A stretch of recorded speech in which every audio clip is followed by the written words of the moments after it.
I believe, Yeah. Honorable Rodriguez, that I read the title of the Yes. circular and the resolutions Yes. which I mentioned. Yes. Yeah.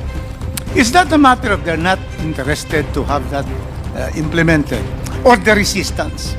Because it is the ERC who should have implemented it whether they like it or not. It is not the fault of NGCP that there was nothing done.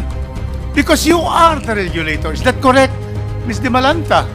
That's correct. Yeah, you are. Ito na nga, Rufus Rodriguez at Jinky Luistro nagkasagutan. Luistro, marado kay Rodriguez.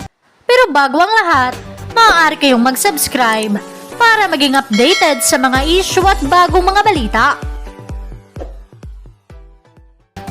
Nakatikim nga ng lecture itong si Jinky Luistro matapos makitaan ng pagkakamali ni Rufus Rodriguez ang ginagawa nitong interpolasyon. Sagot ni Luistro, binasa niya naman daw ng maayos ang affidavit kaya nasa tama siya. Narito ang buong detalye. Luistro. Thank you, Mr. Chair. Mr. Chair, I remember part of my interpellation is on the SCADA and NARI. We've heard the explanation of the technical personnel of NGCP, and having heard that Attorney Melvin Matibag used to be connected with Transco, I believe he's an expert witness or resource person as well. I wish to request Attorney Matibag to please enlighten us what is ESCADA, what is NARI, and kindly correlate their significance to each other. Well, yung SCADA po, thank you po, no? Yung SCADA is the system. Yung po yung, that's generic, yung parang yun yung, that is supervisory control and data gathering na ginagawa po nila. No? Yung NARI po, that is the brand of the equipment, hardware, software, na nilagay nung pumasok po ang NGCP. Before that, ang nandun po is GE, tsaka ABB. Bago pa po lahat yan, bago lahat yung mga system na yan, nilagay nila yung NARI. Kaya nung pinag-uusapan natin yung problema ng China, kaya po lumalabas yan, kaya may suspecha tayo. Dahil, kagaya ng explanation ko po, ulitin ko po kanina, ang cellphone natin, to iPhone, this is the hardware. But this is run by a software, iOS. Kayo po ba naniniwala na yung nilalagay nyo dyan, hindi nakikita dun nung gumagawa? Knowing that ang NARI is proprietary. May source code po yan. Kanina sinabi, nasa kanila raw yung source code. Parang yung election po, since mag-election, COMELEC, may source code dyan. Nakikita ng COMELEC yan. Alam po yan ng COMELEC. Bakit nilagay yung NARI? Nung tiningnan po namin kung ano yung NARI, is a state-owned company of China na sila provider po ng mga equipment, as intelligence equipment, military po, kasama po doon sa mga military grade po. In fact, when we do the research, lumabas sa website nila noong December 2019, lumabas doon sa website nila na sinasabi pa nila na 100% they control the power grid of the Philippines. Nung iniraise po namin yung issue na yan, on the next hearing, wala na po yung website. Binura na yung nakalagay na yon. Pero meron po kami noon. In fact, we provided the Senate. I think meron din pong kopya rito dahil nagiring din dito. Attorney Matibag, if I may interrupt, Opo. that publication, correct me if I'm wrong, is the same printout that we flashed during the last hearing. That Do is you correct confirm po. that? That is correct. Sa website po, lifted from the website of NARI. So you confirm that from the website of, is it not the State Grid China Corporation's publication and not NARI? NARI publication po yun, and NARI is a state-owned company, the same as State Grid of China, a state-owned company of China. I understand. So NARI is a subsidiary of State Grid China They are Corporation. separate company po. If we are familiar with the ownership sa China, alam nyo, mga state-owned po yan, mga government-owned. Parehas po sila. And when you research doon sa website, noon nga, sa website ng NARI, lumalabas doon, they supply military intelligence, mga equipment na parehas ng ginagamit po sa atin. Ngayon, yung pong data gathering, ang tanong ko nga, Anybody can answer po siguro. Educate me. Kayo po ba naniniwala yung cellphone nyo, yung mga nakalagay dyan na data, yung mga pinapasok nyo dyan, hindi alam nung gumawa nito? Hindi ba pag nalock nga to, pwede ka nga mag-message, sasabi ka nga ron, mabubuksan mo. For the enlightenment of the Filipino people who are watching us, Attorney Matibag, you mentioned about iOS. Opo. No? So let me borrow your term. Would you confirm if I would say that NARI is similar to being the iOS of SCADA? Tama po, kasi yung hardware and software, parehas pong NARI. I think they can confirm that. Ayun, sinasabi nila, nasa kanila yung source code. Then I go back to go to the next level. Sabi nila may audit. Question, meron po bang cyber audit na naganap? Nandoon daw yung NICA. I know that eh. Kaya po sila pumayag dyan. They were ordered by the Senate at that time, papasukin, nag-imbestiga, pumasok. Ginawa nila yon, hindi kasama Transco. At my time. Attorney, I appreciate your generosity of information, but Opo. let's do this one at a Okay time po. Sige po. for us to be followed by the viewing Filipino people. Sige This po. is highly technical and even myself find it really difficult to absorb. Opo. Let's start with, what does SCADA stands for? Is the supervisory control and data acquisition. How about NARI? What Yung does NARI it po stand is a for? brand. It's a brand. Yeah, Parang but it is iPhone. an acronym. What does NARI stands for? NARI. Wala po sa website. Anyone nila eh. from NGCP? Because according to you, yun. this is an equipment which you are using in the operation of NGCP. Nanjing Automation Research Institute. Did you say Nanjing? Opo. Nanjing Automation Research Institute. Opo. Okay. Following your statement that NARI is the iOS of SCADA, Opo. would it be correct to say that this system can be controlled remotely? 100% Similar po. to my Apple. 100% po, Phone. pwede. Because there was already, may nangyari na po eh, na may nasira noon. It was repaired remotely. From China, hindi po kailangan bumahin ng technician para pumunta rito at ayusin pa yung nasira. Nangyari Alright? na po yan, 2 beses na. And considering that NARI originated from Nanjing, would it be possible also that somebody from Nanjing will be operating our system SCADA here in the Philippines, remote?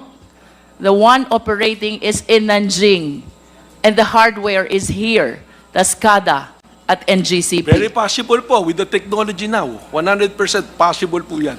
Kasi nangyayari nga po, I will cite an example if you will allow me, ma'am. Yes, sa Ukraine, twice there was an attack, cyber attack, sa power grid mismo. Lahat napasok. Ito, hindi po sila pumasok na may baril na pinasok pa yung control center and all. It was hacked. 3 days before na power up ulit ng Ukraine. And to find out, intelligence services noon, they found out na that is prelude already doon sa nangyayari ngayon na gera. Kanina, Attorney Matibag, you made mention about the nature of this NARI, the company, Opo. that it has something to do with the military of China. Can you Opo. please expound on this? Yun po yung sinabi sa website nila. Kasi they also supply military hardware. In other words, the business of NARI is the supply of highly sophisticated Hardware technology, and software po. hardware and For software, communication and data gathering. which can be used as well by the military. Opo. If you will allow me again, ma'am, Yes, please. just recently, United Kingdom, they have 15% na equipment na NARI, they remove it. Why did they remove? For reason of national security po. Example na lang po, hindi ba, ang Amerika, they ban TikTok. Bakit? Because sabi nila, they suspicion lang that is being used to gather data sa Amerika. Sayo nga po, nandun na mismo yung system, hardware and software. NARI, China. Nagpapatakbo, China. I may agree with Engineer Clark na sige, sa akin yung source code. Pero sino pang may alam ng source code? Tama po kayo nung sinabi nyo nung last hearing. The creature cannot rise above the creator. Tama po yun. Ako, I'm certain of this. Huwag na po tayong magtalo sinong mas Pilipino, tsaka sinong hindi Pilipino, sinong kampi sa China, hindi. I'm stating kung ano po yung factual na nangyayari. And anybody can refute it. They may do so. Mr. Chair, considering that the informations which are being shared to us by Attorney Matibag is indeed alarming, would it be possible for the committee to invite a representative from NARI, Nanjing Automation Research Research Institute. Institute? I believe this is a Chinese Yes. corporation. Well, ma'am, if you will allow me, no? Please. This is really, ako po natatakot. Bumubulong nga ako kay Chair mo na hindi na lang yung pera yung pinag-uusapan natin dito eh. We're talking about our sovereignty. Sovereignty yan natin. And our sovereignty has no price tag. Hindi na po tayo kailangang lusubin or anything eh. Kalikutin lang nila yung power grid natin. Just imagine, anyone who's listening now, and anyone who's saying na wala pupuntahan itong pinag-uusapan natin na to, isipin nyo lang, 1 linggo, 2 linggo, 1 buwan wala tayong kuryente. Madali po yung sinasabi nila eh. Sasabihin nila, I'm guaranteeing it, I'm guaranteeing it. Pag nangyari na po, asan tayo lahat? Asan tayo lahat? UK made the move. Ako po, kaya ako nagsasalita ng ganito. My position before, I'm not talking about the commercial transaction na ng NGCP. Okay na yan. May pera, may kinikita. It's good thing. One good congressman mentioned about the Maharlika Wealth Fund. It's a sovereign wealth fund. Ang tawag niyan, sovereign wealth fund. In fact, I'm writing an article sa dyaryo, sinulat ko yan, that we must support the Maharlika Wealth Fund and invest it in transmission. Kasi total, may 20% na dapat dinisperse to the public. The reason why is hindi para kumita yung gobyerno, for me, but the reason is to protect our sovereignty. Para meron tayong magche-check man lamang. I mean, people na nandirito, mga taga-NGCP, there are employees, there are officers. They're making their livelihood out of NGCP. We cannot fault them for defending it. If I'm on their side, baka mas malala pa yung ginagawa ko. But now I'm standing here not as a president of Transco, as an individual, as a citizen, na tinitingnan ko. What I'm telling you, totoo po yan. Kung gusto nyo, sama-sama tayong pumunta, submit it to cyber audit. Mr. Chair, may we ask the NGCP if it is possible for them to provide us a representative from NARI?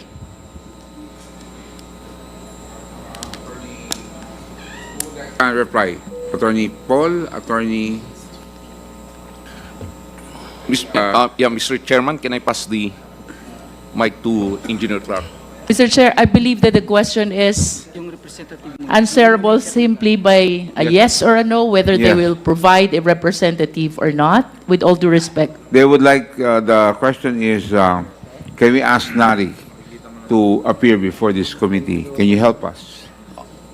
I To believe we answer cannot, some questions that the committee has, even in an executive session. we'll try to ask our Chinese partners, but definitely, Mr. Chairman, at the moment, personally, I cannot. I do not even know a representative from NARI. Okay, thank you. Because this is a Chinese corporation. And chances are, the people in NARI are all Chinese people. And that's what make this situation so difficult for us Filipino citizens. Yes, Attorney Melvin, Mr. Chair. Mr. Chair, it defies logic yung sinasabi. I apologize, pero para sa akin, hindi ka tanggap-tanggap eh. NARI is a supplier. Ibig sabihin, contractor ng NGCP yan. Hanggang ngayon, binabayaran nyo yan. Hindi naman pwedeng hindi nyo imbitahan. And they will say, kung hindi kayo mag-appear dito, tigil na namin bayad, kuha na kami ng iba na supplier. I don't know. I might be wrong. I will leave the better judgment to the honorable gentlemen and gentlewomen of this honorable committee. Thank you. That's something that we will have to discuss and request Because I think it does make sense that if they are your supplier, then for transparency, without going into issue of protocols, or then we can ask, because I think there are questions. May I know, Mr. Chairman, yes, if I may, I think we need an answer from them. If Congresswoman- supplier nila talaga yung yes, NARI. yes, Attorney Paul, they are your supplier, correct? Yes, sir. They are your na- supplier. Apo. So, binabayaran niya yan buwan-buwan. Yeah. Sir, I would just like to clarify regarding the points being raised by Mr. Matibag. First, on the hardware. Yes, sir. Mr. Chair, Binabayaran niyo ba buwan-buwan yan as a supplier? Yes, sir. Yeah, Okay, klaro tayo. no, sir. Not every month. Once they supply the equipment, the software, and then after the commissioning, full control and operation is with. How is about within us. after sales service? You have, sir, we maintain maintenance service agreement with them. So kung Yun. pag may problem Yun, po, may ano pa yun. pupunta So may sila. relationship pa rin kayo. Meron pa Thank rin you. po. Okay, klaro rin. Mr. Chairman, sorry again, no? Yeah, don't Pero go to Mario. I couldn't understand bakit ang sagot ni attorney hindi niya kaya imbitahin. Eh, meron palang working relationship sila. Attorney. That's why, with the answer of our technical partner, Mr. Chairman, we will endeavor that a representative from, if we can, NARI, will attend the next hearing. Proceed. Mr. Chair, Before, kasi related to eh. Because I noticed the consultant for the regulatory reset of ERC are foreigners, but they are here. Hindi po ba Chinese New Year sa kanila? Hindi po. So, yun lang po. I just have to make a point. Mr. Chair, we will go back to you, Attorney Matibag. But please let this representation continue with the interpellation. Kanina po nabanggit yung Senate hearing. Our resource person relayed to us that President Almeida made a testimony about the cyber attacks, whether it is against the corporate system or the system of NGCP.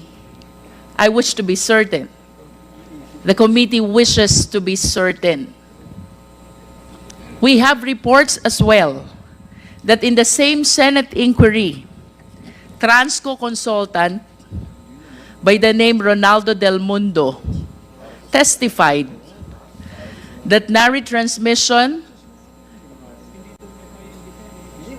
NARI is a transmission control operation of platform system which allows remote access. This is according to consultant Ronaldo Del Mundo of Trasco. And to add, Mr. Chair, in the same Senate inquiry, the same Mr. Del Mundo testified as well that NARI is a computer control na pwedeng mag-switch on, switch off ng circuit breaker ng power plants.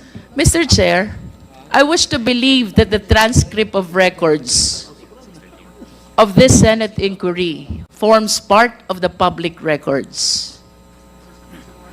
Therefore, Mr. Chair, this representation humbly move that we request for a copy of this transcript for all of us to be enlightened on the testimony that were given already by President Almeida, along with Ronaldo Del Mundo, because these are under oath testimonies, which should not be contradicted when they testify on a different forum or investigation. So, Mr. Chair. There's a motion. Any second? Duly seconded. Chairing no objection. The motion of the Honorable Luistro is approved. COMSEC, please carry out the letter request to the Senate. Thank you.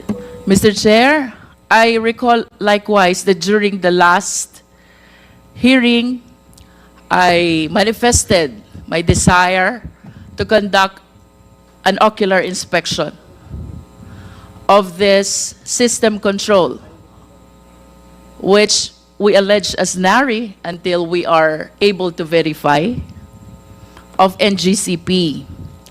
However, Mr. Chair, I found out from the records that since 2019, in spite of the regulatory power given to Transco, to ERC, wala pa palang nangyayaring system audit dito sa system control ng NGCP ever since.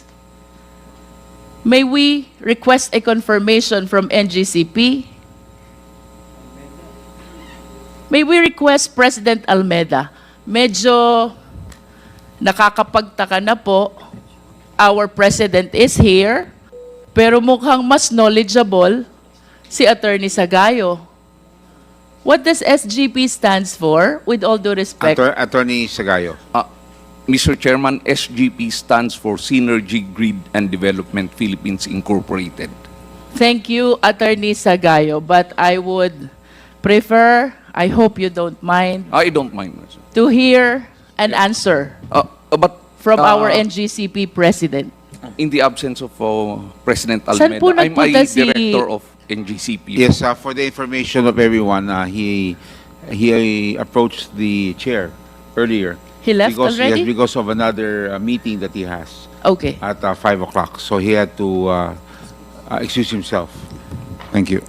With that, then, we will be pleased to hear your answer, Attorney Sagayo.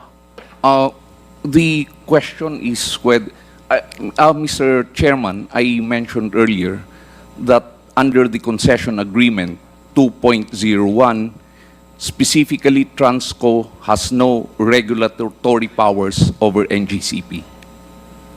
Are you trying to say, Attorney Sagayo, that there is no basis at all for Transco to visit and inspect the system control of NGCP?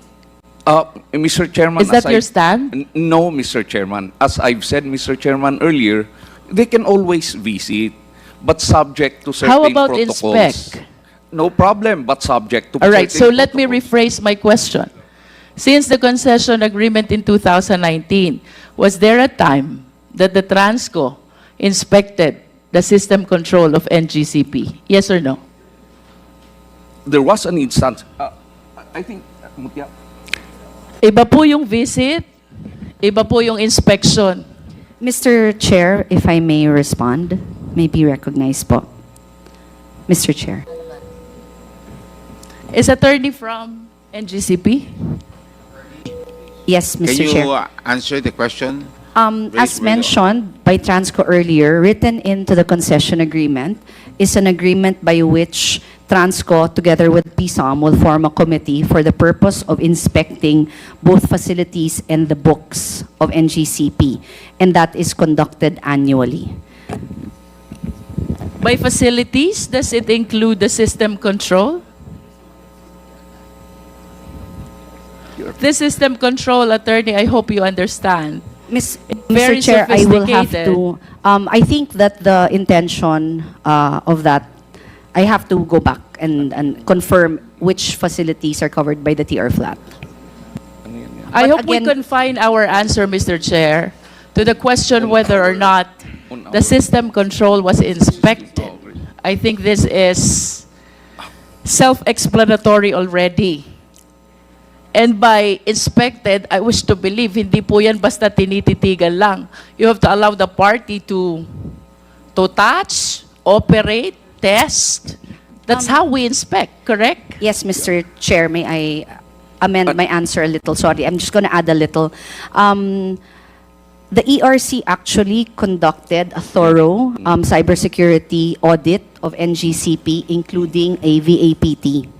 And that will, I think, address the concern, Mr. Chair, on not just looking visually, but also testing the ability of the systems to withstand. Mr. Chair, was it the ERC which was mentioned by our lawyer from NGCP? So may we hear a confirmation from ERC? Mr. Chair, yes, we were able to, the ERC through consultants were able to do cybersecurity audit on NGCP. Were you able to NGCP rule systems. out the apprehension that this system control cannot be controlled remotely, especially those who are not Filipino citizens and outside our country? Were you able to rule that out? No, Yes or no? no, Mr. Chair. Because that is the danger that we are trying to avoid. Mr. Chair. Please let this representation continue. Likewise, Mr. Chair, in 2010, nag-issue din po ang DOE. This is Department Order Number DO 2010-080015, the title of which, Creating the Technical Working Group for the Audit of the National Grid Corporation System Operations and Metering Service Operations. However, based on reports, pagkatapos ng dalawang meeting, allegedly, the DOE was questioned already by the NGCP at hindi na po natuloy itong system audit ordered by number 0015. Can we hear from NGCP? Mr. Chairman. Yeah. Attorney Paul. Thank you, Mr. Chairman. Our position had always been that under our concession agreement, it is the ERC that has regulatory powers over NGCP, and that is why ERC is conducting several audits already insofar as NGCP Attorney is concerned. Sagayo, with all Yes. due respect, yes or no lang po, natuloy po ba yung system audit ng DOE? No, Mr. Chairman. Next question, Mr. Chair. In 2016, mayroon pong ERC Resolution Number 4, Series of 2016. This is dated April 5, 2016. A resolution directing the National Grid Corporation of the Philippines to procure an independent party to conduct an independent review of its operation system as system operator. Tanong po, Attorney Sagayo, natuloy po ba ito? Independent party, yes or no? Can we check that ERC resolution? This is the first time that I heard that, Mr. Chairman. But at least you can state for a fact whether nagkaroon po ng independent party provided by ERC to conduct the system audit. The ERC is conducting audit now on several fronts, Mr. Chairman. Mr. Chair, since the answer of Attorney Sagayon is not completely responsive to the question, may I direct this question to ERC? Kayo po ba ay nag-engage ng independent party to conduct the system audit? Not in the 2016 period, Mr. In other Chair. words, Attorney Di Malanta, Opo. this ERC Resolution Number 4, Series of 2016, was never realized. That's what I was asking, Mr. Chair. That was before my time, but I understand it was not carried out either. And, Mr. Chair, to continue, 2017, nag-issue din po si DOE Secretary Alfonso Cusi, Department Circular Number DC 2017-12-0016, the title of which, Adopting the Guidelines for the Performance Assessment and Audit of All Power Generation, Transmission, and Distribution Systems and Facilities. Ito po ba'y natuloy, Attorney Di Malanta? As far as I know, Mr. Chair, hindi rin po yan natuloy. Having said all those, bakit po kaya hindi matuloy ang system audit ng NGCP? Mr. Chair, for the record, we were able to, the ERC was able to do a system audit in 2020, kailan po ba yan? 2022 po. Yung mga nabanggit po na resolutions, hindi po yun na-implement for various reasons. I think there were some hesitation or reluctance on the part of the auditee. On the part of? Of NGCP po. Do you confirm that hesitation and reluctance on the part of the NGCP? Oh, which one? That we are reluctant. Regarding the system audit, why this 2016 and 2017 orders of DOE, ERC were never pushed through? Mr. Chairman, what we have been saying all along is it is the ERC that has regulatory powers over NGCP. And when it was ERC that ordered the audit of NGCP, we cooperated. Whatever documents that they required, we submitted. Nonetheless, Mr. Chair, let me wind up on this. Since 2009, there is no system audit conducted which will rule out the apprehension that this system control of NGCP cannot be controlled remotely. Second, DOE Order number 2010-080015 regarding the System Operation and Metering Service Operations audit was never realized as well. ERC Resolution number 4, Series of 2016, concerning system audit was likewise not realized. And in 2017, DOE Secretary Circular number 0016 was likewise not implemented. Mr. Chair, I'm stating a fact that since 2009, followed by 2010, and then 2016, and then 2017, there was never a system audit. The 2020 system audit that was shared to us by Attorney De Malanta, per her own admission, did not rule out the apprehension that this system of NGCP cannot be controlled remotely. Mr. Chair, with all due respect to my idol, Attorney Rufus Rodriguez. Mr. Chairman, can I correct some of my answers? Sorry, with respect to... Is that okay? If okay with you. Yes. Which particular answer do you want to correct? Mr. Chairman, with respect to a third-party auditor, there was a risk assessment and vulnerability assessment and penetration testing in operational technology infra was conducted by NGCP's third-party auditor, KPMG. When? This was in August 2022. Mr. Chair, the question is about ERC Resolution number 4, Series of 2016. These representations are manifesting facts which happened in 2010, in 2009, in 2016, and in 2017. And in conclusion, Mr. Chair, all the system audit mandated by various resolutions and circulars were never realized. Mr. Chairman, I was mentioned as an idol. So may we know on what connection? By my idol also? One of the best performing members of the Quad Committee and also now here? What was it about? Because I also have to answer, the right to reply. Mr. Chair, earlier, the Honorable Rodriguez manifested that the chairmanship of the board is allowed for foreign nationals.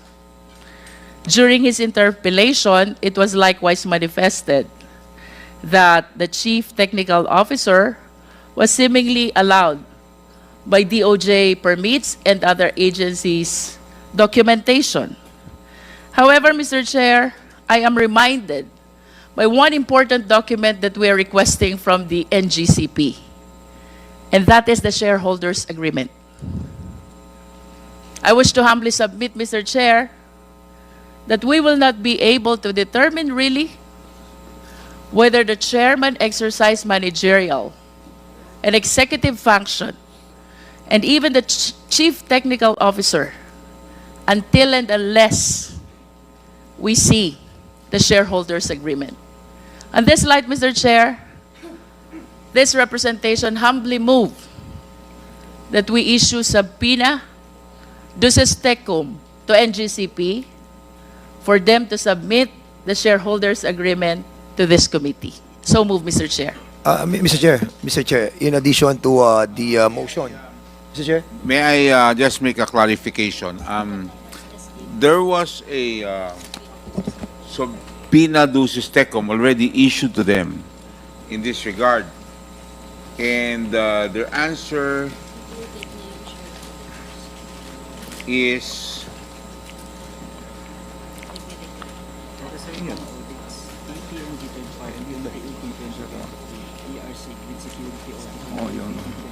there's another document I saw.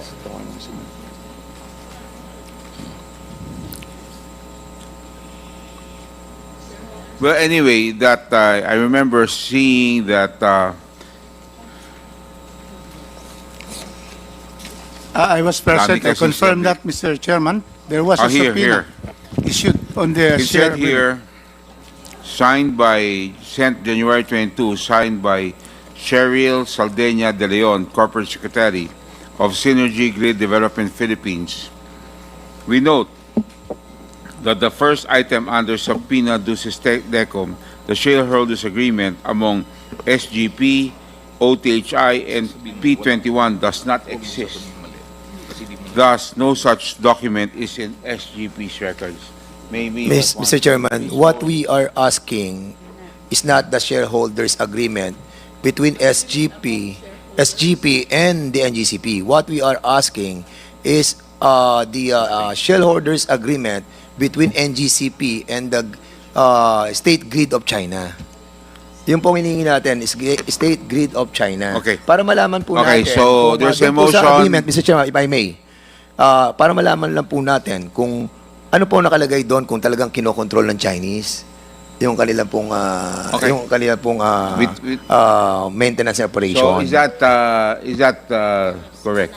That will be agreeable, Mr. Chair. Yes, so that's the motion. I recall, Mr. Chair, that both the chairman and the chief technical officer are both stockholders. So I wish to see as well from that document what participation do they have with respect to the management of the NGCP. Okay, subpoena duces tecum on the motion of the Honorable Jinky Luistro, duly seconded by the Honorable Rog Gutierrez. The chair, no objections. Motion is approved. We now proceed. You still have the floor. Chairman, Yes, Honorable Rufus just like Rodriguez. to make some comments regarding the manifestation Please. of Congresswoman Luistro. It was stated that the NGCP, there was really no compliance of the order of the ERC and also the DOE for the audit. Is that correct? Congresswoman, yes. I believe, Yeah. Honorable Rodriguez, that I read the title of the Yes. circular and the resolutions Yes. which I mentioned. Yes. Yeah. Mr. Chairman, the ERC is the regulatory agency with all the powers to regulate NGCP. It's not a matter of they're not interested to have that implemented or the resistance, because it is the ERC who should have implemented it whether they like it or not.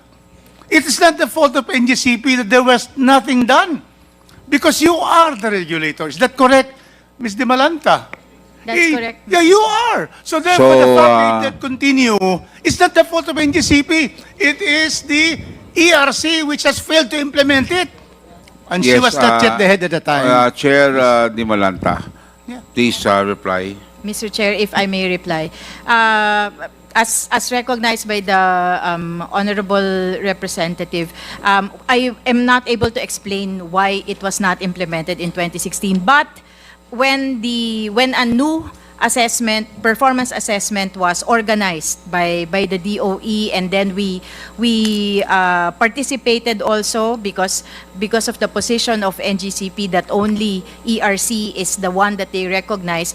We participated and led the assessment, but still NGCP refused to provide those documents, and we have letters to show Mr. Chair that they refused. So, but we continued with the assessment. Then you Mr. should Chair. direct them under pain of contempt and pain of penalty. That is how a regulatory agency would do. We did, Mr. Chair. If you're sleeping on the job, they have first a resistance and you will not insist. What kind of a regulatory agency are you? You have to do it. Yes. I'm Mr. glad that you Chair. are now there and you have already started that. And that is not their fault that 2016, 18, 19, 20, there was no systems audit because you did not insist. You have the full powers and yet you waive that power. So just that, Mr. Chairman, to put it in the proper perspective, it could have been done. And we wish it will be done during your term. And let them not resist it. Otherwise, you penalize them. That is the power of the ERC. Thank you, Mr. Chairman. Much, Attorney Rufus Mr. Chair, Rodriguez. The Honorable Jinky, I wish to wind up. please. The apprehensions that we are facing right now about having our national grid possibly controlled by foreign national is right before our eyes. While it is just an apprehension, this is a question that needs to be answered with absolute certainty. With our present situation in the West Philippine Sea, Mr. Chair, I hope the Filipino people are walking with me right now. Exclusive in an economic zone, which is exclusive for Filipino citizens, as confirmed by UNCLOS, as confirmed by the international arbitration. And yet we continue to be harassed, threatened, and even injured by foreign nationals right in our sovereign land. With this situation, will you have the peace of mind na ipagtiwala ang kaisa-isa mong national grid sa kaaway mo sa West Philippine Sea? Will you have the peace of mind that the national grid relies on these Chinese citizens who are maligning, harassing, threatening our fellow Filipinos? Will you have the peace of mind that no Filipinos understand this technology and only Chinese engineers do? Will you have the peace of mind that the technology can be controlled by somebody in Nanjing, leaving all of us helpless? All aspects of Filipinos' lives rely on electricity. Manufacturing, transportation, communication, you name it.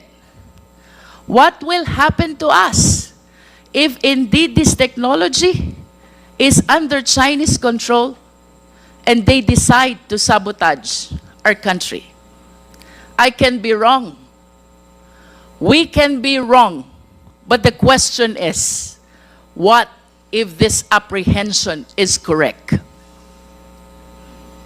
My point, Mr. Chair, to NGCP, give us the concrete, tangible, apparent, and absolute reason to believe that our transmission grid is under Filipino control and never under the Chinese control. With that, Mr. Chair, I conclude. Maraming salamat po. The Honorable Jinky Luistro for that very powerful manifestation. So the burden of proof, of course, is again with NGCP. So now we proceed to the next interpolator, The Honorable Ortega. Please. Mr. Chair. Who Mr. Chair. is, yes, Attorney, the Honorable Ortega. Yeah, I just want to address some of the questions left hanging from the interpellation of There's Honorable no Ortega. question, sir. There was one, sir, about whether the system operations was part of the audit conducted by ERC. Are you still at it? I think The she question, concluded. Mr. Chair, has reference with particular, circular, and resolution, and I believe that all those questions have been answered already. Thank you. Okay,